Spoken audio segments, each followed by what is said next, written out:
Welcome to Apple TV from Munich with the HTC One Mini, which as you can see is not in the final package, but actually everything that's inside except for the manuals, which would be German anyway, since we're in Germany, is inside already, so you can get a first feeling of the device if you haven't seen our hands-on. And I even have a few products in the same price range for comparison, and also the Samsung Galaxy S4, since that's maybe one of the main competitors. I know there's an S4 Mini, but I don't have that one yet, even though my range of smartphones is quite big. So you can see this is a boring white box actually, but inside there is not so boring hardware. There right away is the HTC One Mini, which we'll take a closer look at in just a few seconds. First, of course, we have a micro USB cable inside, which is essential if you want to charge your device. If you are not in the UK, you will also get a charger, a USB charger. In the UK, usually HTC leaves that one out. For the environment, it's a little bit better since everybody has a USB charger nowadays anyway. 5 volt, 1 amp is the specs of this one. And then we have also some headphones, which I already took out of this little plastic, which are in ear. As you can see here, this nice black and red combination looks great. It's a flat band, and also we have here a little remote with just one button to answer your call, and there is also a microphone inside, of course. And we have also, since they are in ear, different sizes for your ears. So there's 2 more sizes, so you can adjust them depending on what your size would be and how nicely they fit. And otherwise here with scotch tape put in here a little pin, so you can take out the SIM card tray of the device, which is also important, of course. If you want to change your SIM, you will need that. You already know that from the Apple iPhone, which was I think the first device that did that. Now a lot of companies do that thing, since it makes the devices, I think, slimmer and just easier to handle when they are not there is not a removable battery. And with the HTC One Mini, you can see it already here, it's quite nice and slim, and removable batteries are quite hard to fit in a device like this, except when you're Samsung and using a lot of plastic. So let me just take it out of this nice cover, which of course has HTC One Mini written on the front, and on the back you can again see how to take out the SIM card tray, which is actually quite easy, as I will tell you in just a second. Since you have here on the side of the device just a little hole where you have to put in the pin, and then this tray slides out. You put in your SIM card, put it back in. You don't need a pin at all when you put it back in, and then you're all set. You just have to turn on the device and then you're ready to go, depending on which country or which carrier you are at.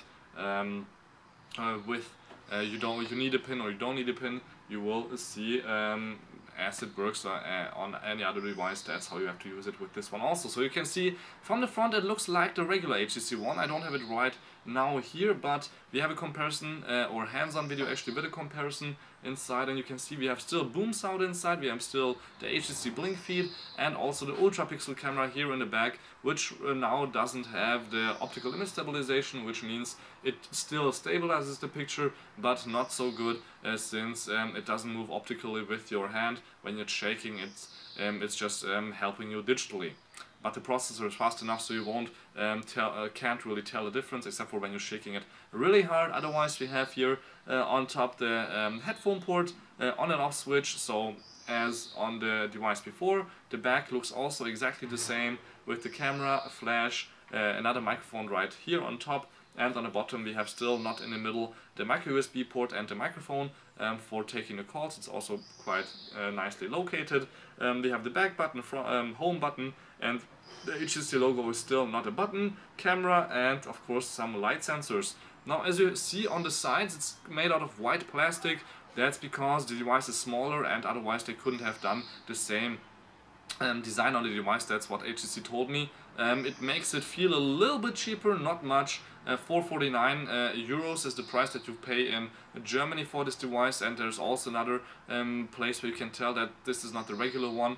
The volume buttons are not one long bar anymore, but you have 2 separate buttons here that you can press for up and down, and otherwise yeah, you will see, of course, when you have the device turned on, it's not a full, you can't really see it that it's not a full HD display, only 720p, but you can tell the difference in the size, since it's only 4.3 inch, not 4.7.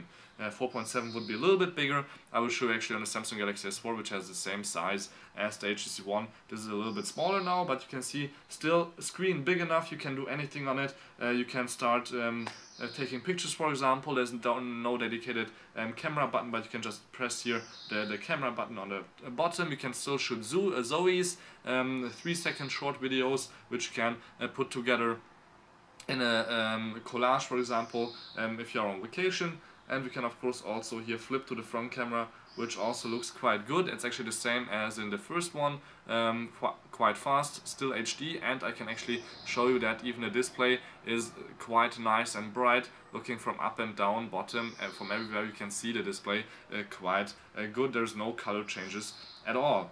Now, in terms of speed, you can see that actually when you're using it, it's not slow at all, even though the processor is a little bit slower and we have less RAM, but otherwise there is actually no difference in the feeling of the device when you're using it, so that's why HTC didn't bother much with upgrading everything, also the hardware in this device, so they can keep the price low. You can see the keyboard is also big enough, you can flip it, it's happening everything quickly, and also typing, no hassle at all, it's not slow. So let me just close it up, and before we finish here up with a little unboxing of this pre-production device, or maybe this is the finished one, but there's no box yet, no finished box device. Here we have the Huawei S10P6, which is in the same price range, costs also $449, and we have a bigger screen, maybe less good camera. There's also no NFC inside, and well, it's the slimmest smartphone in the world, so you can see it actually when I put them onto each other, but there's almost no difference at all in slimness, except for the HTC has this nice curve on the back, which makes it good to feel in your hand. Otherwise, you can see here that the HTC is 1 or 2 millimeters less tall. Otherwise, from the front you can see that it's also not as wide as the P6. The P6 has a 4.7-inch screen, so here's the difference there. But of course the boom sound speakers, which I will show you in a full review, of course, are really still amazing. One of the best speakers you can have in any smartphone. I think the best are the big boom sound speakers by HTC. I'm curious to see if they are less good here, but we will see. So we have also the Sony Xperia SP, which is in the same price range. It has a little bit of a different design take because it's thicker, heavier, but the cameras are, I think, similar good. In the height they are the same, and from the front you can see again here 4.6-inch screen makes the difference in this term, and the width, but otherwise they look quite good. Also both, this one again more plastic on the back, you cannot take off the back.